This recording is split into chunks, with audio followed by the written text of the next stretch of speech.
কি ভাবছো তোমরা? আমি কি ডুমুরের ফুল হয়ে গেছি? হ্যাঁ, একদমই না বন্ধুরা। পরিস্থিতির চাপে পড়ে এবং তার সাথে মোকাবিলা করতে করতে অনেকগুলো দিন হয়ে গেল তোমাদের সামনে আসা হয়নি। পাছেই তোমরা যদি ভুলে যাও, তাই নিজের পরিস্থিতিকে নিজেই সামাল দিয়ে আবার চলে আসলাম। রেডি হয়ে গেছি, এখন আমরা বেরিয়েও পড়েছি সব পরিবারে, সবাই মিলে, তোমার দাদাভাই, আমি, ছেলে মেয়ে সবাই। চলো রাস্তায় বেরোই, পরে কথা হচ্ছে। তো গাইস দেখো, আমরা বেরিয়ে গেছি, আর এই যে আমি আর অন্বেষা আর তোমার দাদাভাই সামনে। চলো ব্যাক ক্যামেরা করে দেখিয়ে দিই, ওরা অনেকটা এগিয়ে গেছে আর আমরা অনেকটাই পিছিয়ে আছি। তো যাচ্ছি এখন ভাঙা লাইনে, তো ওখানে গিয়ে দেখা যাক কোন বা গাড়ি কি পাওয়া যায়, তো সেটাতে করে চলে যাব। লেট তো হয়েছেই। তো চলো, ওই দেখো পেছনে মানে সামটা এগিয়ে গেছে অনেকটা।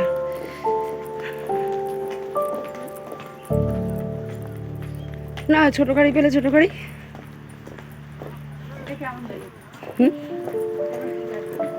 আরে ছোট মারুতি সুমো ওগুলো।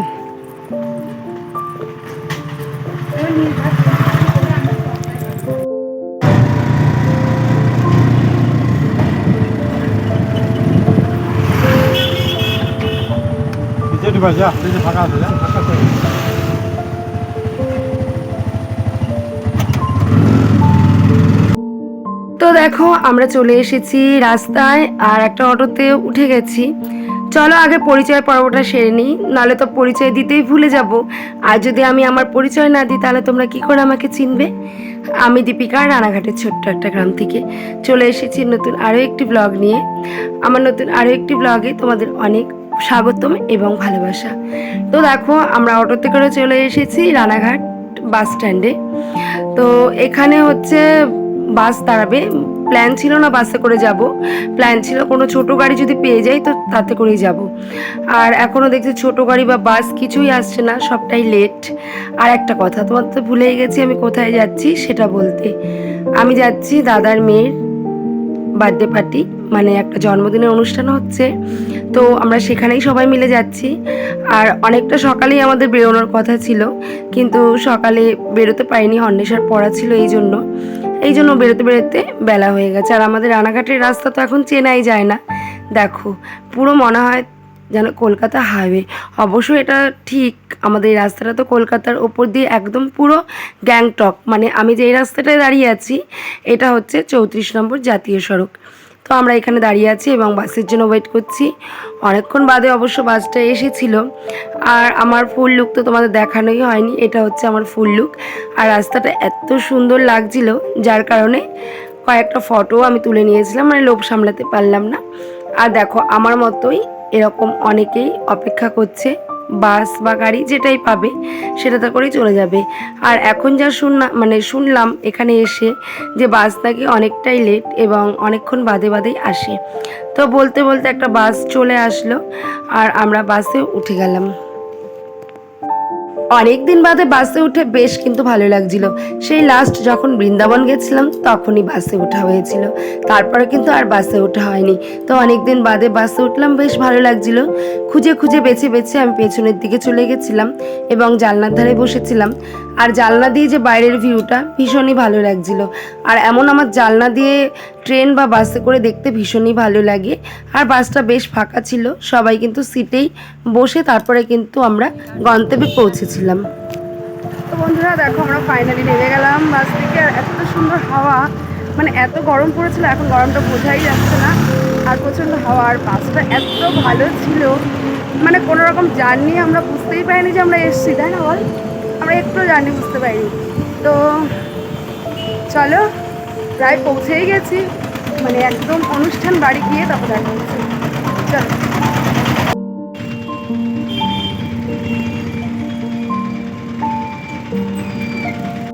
যেহেতু আমার ননদ বাড়ি আর আমার পিসির বাড়ি পাশাপাশি, সেহেতু পিসির বাড়িতে যেতে হলে এই ননদ বাড়ির গণ্ডিটা কিন্তু পেরোতে হয়। আর এটা হচ্ছে আমাদের বিরোহী, আমি যেখানে এসেছি বিরোহী, তো বিরোহীর সবজির হাট। এখানে তুমি কোন ধরনের সবজিটা না পাবে, সমস্ত ধরনের সবজি কিন্তু এখানে আছে।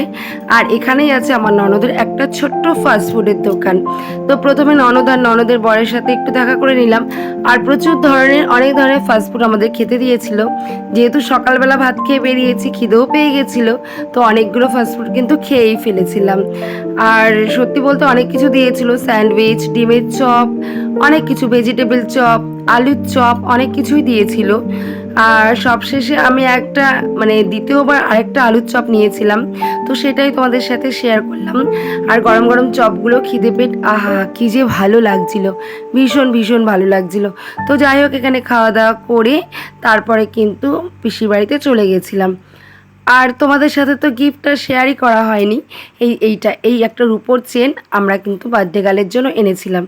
আর এই হচ্ছে আমাদের কুচুমুচু দুষ্টু মুষ্টু বার্থডে গার্ল। কি কিউট বলো দেখতে।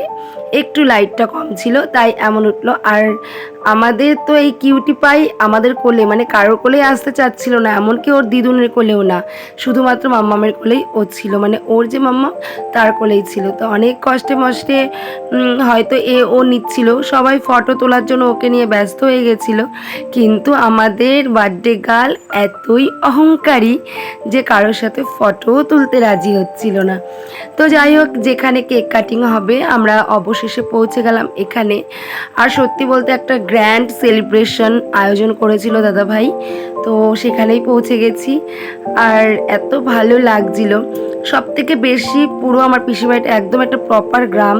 আর বাইরের ভিউ এত ভালো, এত মনোমুগ্ধকর একটা পরিবেশ, মানে কি বলবো, দার্জিলিং গেলেও মানে এত সুন্দর হাওয়া লাগে না যেটা নাকি আমরা এখান থেকে পাচ্ছিলাম। আর পাশেই তো ছিল বড় একদম মাঠ ক্ষেত, তো ওখানে গিয়েও অনেকক্ষণ বসেছিলাম। আর এই যে আয়োজনটা, এখানে কেক কাটিং হবে, তো এখানে অনেক ফটোশ্যুট করে নিয়েছিলাম আমরা, যে যার মতো ফটো তুলে নিয়েছিলাম। তারপরেই কিন্তু বসে গেছিলো আমাদের মানে বার্থডে পার্টির যে স্টলগুলো হয় সেই স্টলগুলো। তো প্রথমে এখানে ছিল শরবত, বিভিন্ন ধরনের বিভিন্ন ফ্লেভারের শরবত ছিল। এটা আমার একটা দিদির ছেলে, তো ও ছিল, এখান থেকে এক গ্লাস একটা ম্যাঙ্গো ফ্লেভারের শরবত আমি নিয়ে নিয়েছিলাম, যেটা আমি অন্বেষাকে প্রেজেন্ট করেছিলাম। অবশ্য আমি এগুলো খাই না, তবে এখন পরিস্থিতি চাপে পড়ে সবই খেতে হচ্ছে। আর দেখো, এখানে এসে কতগুলি কুচুমুচু বাচ্চার সাথে দেখা হয়ে গেছিলো, তো ওদের সাথে একটু ভিডিও করে নিলাম। আর আমার বাচ্চাদের ভীষণ ভালো লাগে, আর ওরাও আমার ক্যামেরা, আমি দেখছি আমি ক্যামেরা করছি, তো আমার ক্যামেরার সামনে আসার জন্য ভীষণই এক্সাইটেড ছিল। ওদের বললাম যে তোমরা একটু পোজ দাও, তো বাহ, বাচ্চাগুলো এত সুন্দর করে পোজ দিচ্ছিল, আমি তো কখনো পোজ দিতে পারি না, ওদেরটা দেখে দেখে একটু শিখে নিলাম। আর এখানে দেখো রাতই হয়ে গেল প্রায়, আর লাইটিং, ডিজে এগুলো সব শুরু হয়ে গেছে। আর কোনো সাউন্ড তোমাদের সাথে শেয়ার করতে পারছি না, তার কারণ হলো ধরো সাউন্ড শেয়ার করতে গেলাম আর তখনই আমার ভিডিওতে কপিরাইট চলে আসলো। এই জন্য আমি খুব ভয়ে ভয়ে ভিডিও করি, যেখানে সাউন্ড দেওয়ার কথা সেখানেও দিতে পারি না, ওই কপিরাইটের ভয়ে। তো যাই হোক, এখানে আবার ফুচকা স্টল বসেছিল, আমার বাপের বাড়ির থেকেও সবাই চলে এসেছিল, কিন্তু বৌদি, জেঠিমা, বাবা, মা সবাই কিন্তু চলে এসেছিল। এটা আমার দিদি। তো সবাই একসাথে ভীষণ হই হই মজা করলাম। যেটা বাকি ছিল সেটা হচ্ছে ডান্স। ওফ, ডান্স না করলে আমার একদমই আনন্দ কিন্তু পরিপূর্ণ হয় না। তবে অনেকটাই রাত হয়ে গেছিলো যেহেতু, তাই ডান্সটা করতে পারিনি। এখানে বৌদি আসার পর আমরা ফুচকা খেয়ে নিচ্ছি। আর সত্যি বলতে অনেক দিন ভালো মন্দ খাই না, তো অনেক দিন পরে ভালো মন্দ দেখে যেন মনটাও ভালো হয়ে গেছিলো। ভেবো না রাক্ষসের মতো বলছি, অবশ্যই নয়, তবে সত্যি সত্যি অনেক দিন মনে হচ্ছে ভালো মন্দ খাই না, আর অনেক দিন পরেই যেন ভালো মন্দটা খাচ্ছি। হই হই মজা করে আনন্দ করে বেশ দিনটা কেটে গেল।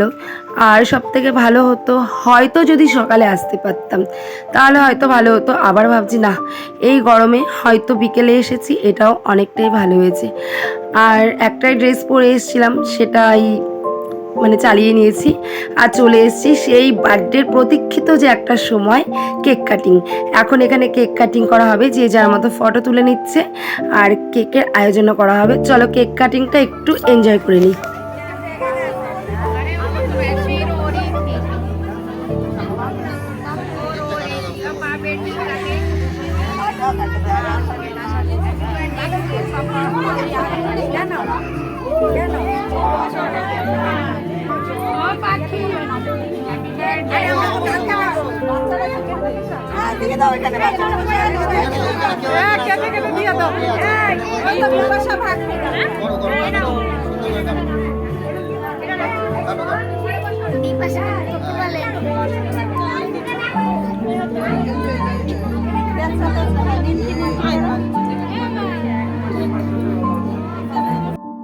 নাচানাচি করতে পারিনি তো কি হয়েছে, খাওয়া খাইটা তো বেশ করতে পারবো।